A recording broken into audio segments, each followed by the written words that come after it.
Praise the Lord! Okay, let's just jump right into this explainer. Today we're looking at a story that's thousands of years old, but honestly, it plays out like a gripping, high-stakes psychological thriller. We're diving into Genesis 44. And what's so fascinating here is that beneath this ancient setting, it's an incredibly relatable story about human nature, guilt, and ultimate redemption. It's really a masterclass in leadership and character, all wrapped up in this massive personal test. We call this chapter the ultimate crucible because it forces a totally broken family to either heal through immense sacrifice or just absolutely shatter under the pressure of the most powerful empire on earth. I mean, everything is on the line right here. Now, I want you to put yourself in the shoes of Judah for a second. Imagine being a man carrying the heavy, just suffocating guilt of your family's past. Years ago, he and his brothers betrayed their sibling, Joseph, causing their dad this immense, lingering grief. You know, the kind of dark family secret that just eats away at you at 2 in the morning? That's what he's carrying. And now, suddenly, Judah's thrown into this terrifying test of character, where history seems to be repeating itself in the worst possible way. Think about that emotional weight for a minute. What would you do if you were suddenly given a chance to right the biggest wrong of your life, the one thing you deeply, truly regret, but it was going to cost you your future, your freedom, literally everything you have? Let's get right into Section 1, the ultimate sting operation, testing the brothers. So, to understand what happens next, we have to look at how Joseph sets this whole thing up. Now, Joseph is this incredibly powerful ruler in Egypt at this point, totally unrecognizable to his estranged brothers, and he sets up what is basically an ancient, high-stakes corporate stress test. He desperately needs to know, have these guys changed, or are they the exact same selfish people who betrayed him all those years ago? So he initiates this sting operation. He gives a very specific command to his steward to secretly plant his silver divination cup right in the grain sack of Benjamin. Benjamin is the youngest brother, and they also put the money used to buy the grain right back in there. Think of it kind of like a modern undercover audit or a secret shopper scenario, but, with life or death consequences. The stage is perfectly set to see exactly how these brothers are going to react when the weakest, most favored member of their team is caught red-handed. Which brings us to Section 2, the trap springs shut. A shocking accusation. Okay, so the brothers are barely out of the city at first light. You can totally imagine their relief, right? They survived Egypt, they got the food their family desperately needed, and they're finally heading home. But suddenly, bam, the trap is sprung. Joseph's steward overtakes them and accuses them of this terrible crime, repaying good with evil by stealing a priceless royal cup. It's honestly like being on a long road trip, breathing a massive sigh of relief as you cross the state line, only to see police lights flashing in your rearview mirror. And they're so remarkably confident in their innocence that they foolishly declare, hey, whoever has the cup should die. So the steward searches methodically. He starts with the eldest, Reuben. Nothing. Then the next one. And the next. Imagine that slow, mounting tension. It's much like watching your bag being slowly unzipped at airport security when you know you packed nothing wrong, but your heart starts pounding anyway, right? The search goes all the way down the line, until absolute disaster strikes. The cup is pulled from the youngest brother, Benjamin's sack.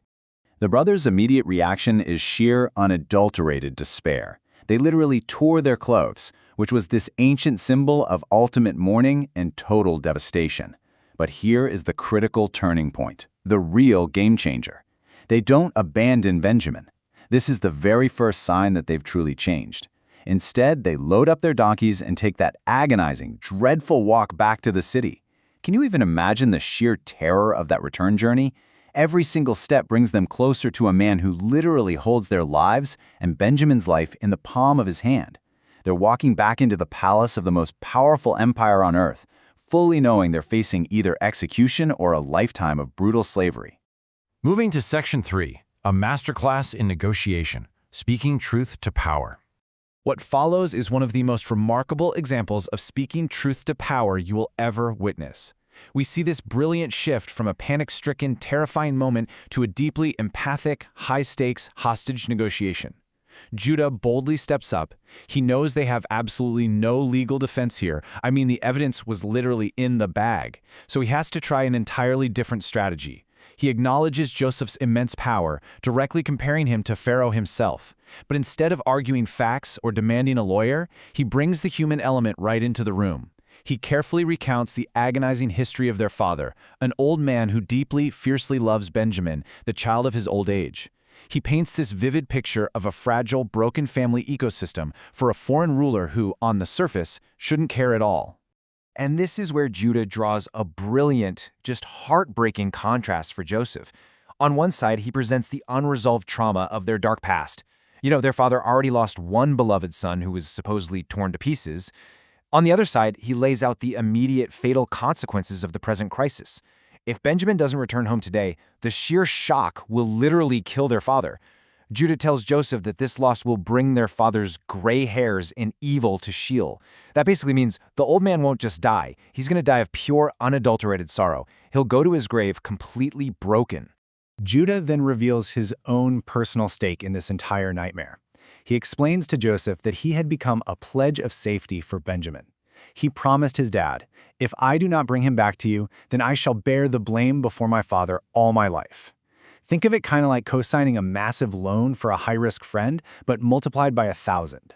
Judah put his entire life, his future, and his permanent reputation on the line to guarantee his little brother's safety.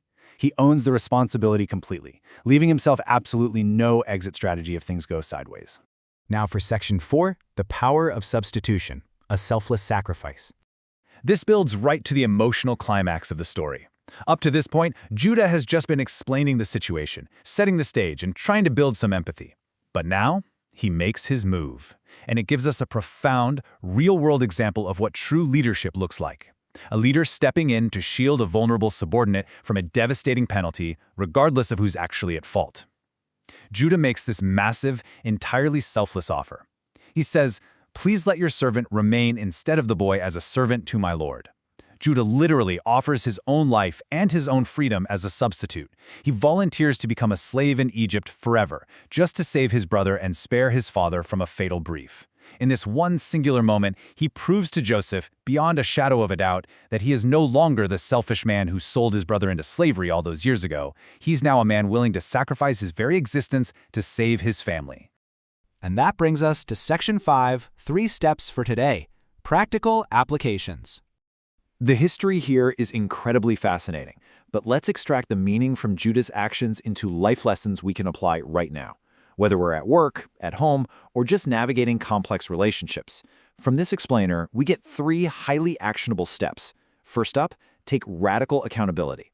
When a project fails at work or a massive mistake happens in your family, be like Judah. Step up and own the situation rather than pointing fingers at the person whose bag the mistake was found in. Second, use empathy in conflict resolution.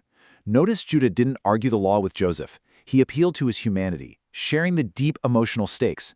In your own conflicts, try explaining the human impact rather than just fighting over cold hard facts.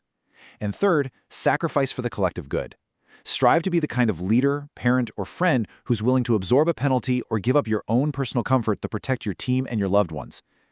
It really leaves us with this powerful final thought to consider for our own lives. How will you handle your own silver cup moment? We are all going to face times when the pressure is on, when things look incredibly bleak, and when our integrity is pushed to its absolute limit. Will you run? Will you blame others to save yourself? Or will you step up, take accountability, and show true character?